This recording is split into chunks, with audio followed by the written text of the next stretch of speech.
ગુજરાતમાં હાલ બેવડી ઋતુનો અનુભવ થઈ રહ્યો છે।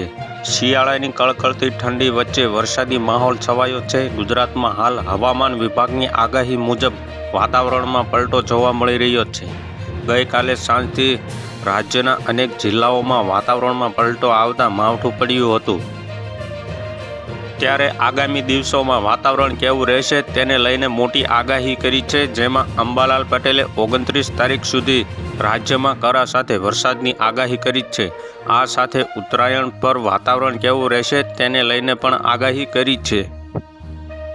અંબાલાલ પટેલે રાજ્યમાં ફરી એકવાર વરસાદને લઈને આગાહી કરી છે, જેમાં અંબાલાલ પટેલે વરસાદ સાથે કરા પડવાની આગાહી કરી છે। તેમણે જણાવ્યું કે તારીખ 27, 28 અને 29 સુધીમાં મધ્ય ગુજરાત, દક્ષિણ ગુજરાત અને નવસારીના ભાગોમાં સાથે દક્ષિણ સૌરાષ્ટ્રના ભાગોમાં કમોસમી વરસાદની શક્યતા વ્યક્ત કરી છે।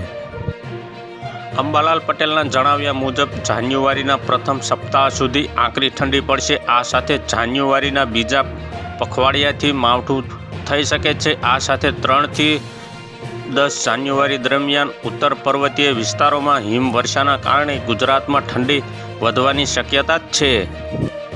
તો હાલ અત્યારે આટલું જ। મળીશું નવી અપડેટને નવા સમાચાર સાથે। અમારા વિડીયો પસંદ આવતા હોય તો વિડીયોને એક લાઇક કરી દેજો। ચેનલમાં નવા હોય તો ચેનલને સબસ્ક્રાઇબ કરી બાજુમાં આવેલ બેલ આઇકનને દબાવી દો, જેથી તમને આવા નવા સમાચારોની અપડેટ મળતી રહે।